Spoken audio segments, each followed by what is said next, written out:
यानंतरची बातमी आहे राज्यातल्या पावसासंदर्भातली। पुढचे 3 दिवस राज्यामध्ये पावसाचा जोर वाढणार असल्याची माहिती मिळते। मुंबई आणि पश्चिम उपनगराला ऑरेंज अलर्ट जारी करण्यात आलाय, तर रत्नागिरी सिंधुदुर्गला पावसाचा ऑरेंज अलर्ट जारी करण्यात आलाय। त्यासोबतच पुणे, सातारा, कोल्हापुरात पावसाचा जोर कायम आहे। त्यामुळे पाहतोय आपण राज्यामध्ये आता सध्या पावसाच्या सरी आता बरसायला सुरुवात झालेली आहे। आज सकाळपासूनच मुंबई आणि उपनगरामध्ये सुद्धा पावसाने जोरदार बॅटिंग केली। तसंच कालपासून कोकणामध्ये तळ कोकणामध्ये सुद्धा पावसाने दमदार हजेरी सुद्धा लावली। राज्यामधल्या इतर अनेक जिल्ह्यांमध्ये सुद्धा पावसाचा अलर्ट देण्यात आलेला आहे आणि त्यानंतर आता पुढचे 3 दिवस हे पावसाचे असणार आहेत। मुसळधार पावसाचे असणार असल्याचा अंदाज हवामान विभागाने दिलेला आहे। त्यामुळे आपण पाहतोय पुढचे 3 दिवस राज्यामध्ये पावसाचा जोर जो आहे तो वाढणार आहे। आज सकाळपासूनच मुंबई आणि उपनगरांमध्ये पावसाला दमदार हजेरीने सुरुवात झाली। तसंच सोबतच कामावरती जाणाऱ्या कर्मचाऱ्यांचे सुद्धा या पावसामुळे मोठ्या प्रमाणात हाल झाल्याचं दिसतंय। कोकण असेल, तळ कोकण असेल, या जिल्ह्यांना सुद्धा पावसाचा ऑरेंज अलर्ट, रेड अलर्ट सुद्धा देण्यात आलेला होता आणि त्यानंतर आता पुढचे 3 दिवस जे आहेत ते मुसळधार पावसाचे असल्याचं हवामान विभागाकडून देण्यात आलेलं आहे। त्यामुळे आपण पाहतोय की गेल्या काही दिवसांपासून विश्रांती घेतलेला मान्सूननं आता पुन्हा एकदा डोकं वर काढलेलं आहे। मुसळधार पावसानं सध्या राज्यभरामध्ये धुमशान घातलेला आहे।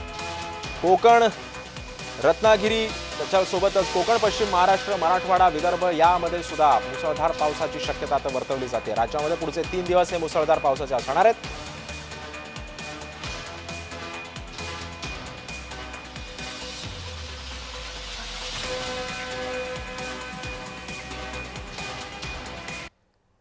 यानंतर आपण थेट राज्यामधल्या पावसाचे अपडेट्स आमच्या प्रतिनिधींकडून जाणून घेऊया। शिरूरमधून अमोल दरेकर, रत्नागिरीमधून रवींद्र कोकाटे सध्या आपल्यासोबत जोडले गेलेले आहेत।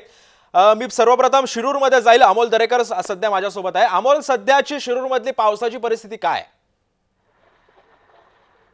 नक्कीच सिद्धेश, या ठिकाणी आपण पाहतोय की उत्तर पुणे जिल्ह्यामध्ये असणाऱ्या जुन्नर, आंबेगाव, खेड आणि मावळ तालुका या ठिकाणी शिरूर तालुक्यामध्ये मोठ्या प्रमाणात पावसाच्या सरी बरसत आहेत आणि या ठिकाणी खरं तर मोसमी वारे वाहू लागल्याने मोठ्या प्रमाणात पावसाच्या सरी या ठिकाणी वाहत आहेत। जुन्नर परिसरातील नाणे घाटातून मुंबई मार्गे येणाऱ्या ढगांची खरं तर आता दाटी वाहू लागलेली आहे आणि आजही सकाळीच या ठिकाणी मोठ्या प्रमाणात आभाळ मळ भरून आलेलं आहे आणि त्याच पावसामुळे मोठ्या प्रमाणामध्ये या ठिकाणी शेतीमालाचं कुठेतरी नुकसान होतंय का, चाकरमान्यांना या ठिकाणी त्यांच्या इच्छित स्थळी जाण्यासाठी उशीर होतोय का किंवा वाहतुकीमध्ये मोठ्या प्रमाणात खोळंबा होतोय का, अशी स्थिती या ठिकाणी सध्याच्या पावसामध्ये असल्याचं पाहायला मिळतंय। सिद्धेश, नक्कीच तुम्ही आमच्या सोबतच राहा। मात्र आपण आता जरा रत्नागिरीमध्ये जाऊयात। रवींद्र कोकाटे माझे सहकारी तिथून जोडले गेलेले आहेत। रवींद्र, रत्नागिरी जिल्ह्याला सुद्धा काल ऑरेंज अलर्ट होता, तिथून नद्यांना सुद्धा दुथडी भरून वाहू लागलेल्या आहेत। प्रशासन या संदर्भात आता कशी काळजी घेत आहे? सिद्धेश, जर आपण बघितलं तर गेल्या 48 मध्ये पावसाने रत्नागिरी जिल्ह्याला चांगलं झोडपलेलं आहे। आज पहाटेपासूनच पावसाने पुन्हा एकदा जोर घेतलेला आहे। रत्नागिरी जिल्ह्यातल्या ज्या नद्या आहेत, प्रमुख नद्या, जेणेकरून मुंबई गोवा महामार्गावरची चिपळूणची वाशिष्ठी असेल किंवा खेड ची जगबुडी नदी असेल, हे पूर्णतः ओसांडून वाहत आहेत। काल जगबुडी नदी आहे ती इशारा पातळीच्या वर होती। आज जर आजची परिस्थिती आपण जर बघितली तर पहाटेपासूनच पावसाने जोर धरला होता। ही दृश्य आपण बघतोय। पहाटेपासूनच गेल्या 1.5 तासापासून पावसाने जोर धरला होता। आता थोडासा पाऊस थांबलेला आहे, परंतु पावसाची रिपरिप आहे ती सुरू आहे। काही ठिकाणच्या शेतांमध्ये पावसाचं पाणी आहे ते अद्याप आहे। शेती आहेत त्या पूर्णतः ओसांडून वाहत आहेत। हवामान खात्याने जर आपण हवामान खात्याने 18 जून पर्यंत अतिमुसळधार पावसाचा इशारा आहे तो कोकण किनारपट्टी दिलेला आहे। प्रमुखतः रत्नागिरी आणि सिंधुदुर्ग जिल्ह्यामध्ये या मुसळधार पावसाचा जोर असं हे हवामान खात्याने अंदाज व्यक्त केलेला आहे।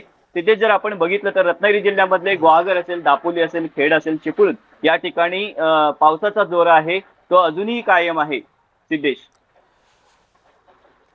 नक्कीच रवींद्र, आपण पाहतोय की गेल्या काही म्हणजे याच्या आधीचा जर रत्नागिरी आणि कोकणातला विशेषतः जर इतिहास बघायचा झाला पावसाच्या संदर्भामध्ये तर अनेकदा कोकण जे आहे ते पाण्याखाली गेलेलं होतं। पुराचा धोका सुद्धा कोकणाला उद्भवलेला होता आणि याच पार्श्वभूमीवरती सरकार म्हणजे प्रशासन सुद्धा सतर्कतेवर आलं होतं।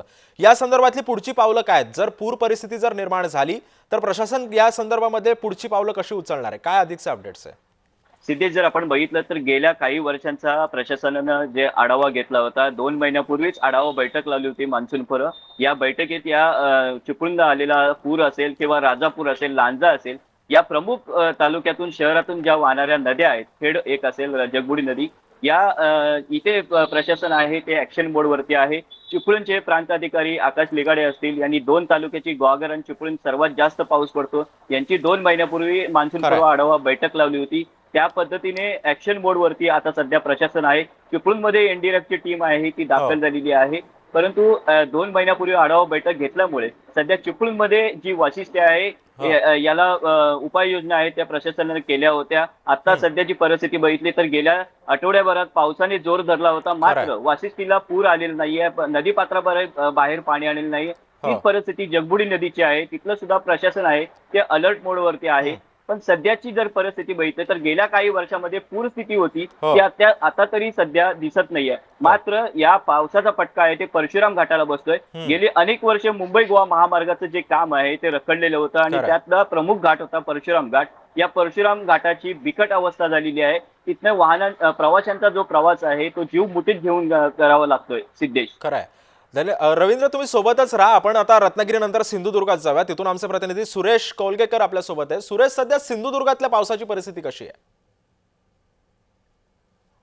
काल रात्रभर पावसाने अक्षरशः सिंधुदुर्ग जिल्ह्याला झोडपून काढलं. मात्र आता बघितलं तर पावसाची केवळ रिपरिप आहे. पाऊस थांबलेला आहे. काही प्रमाणात आता जे पाऊस आहे तो पडतोय.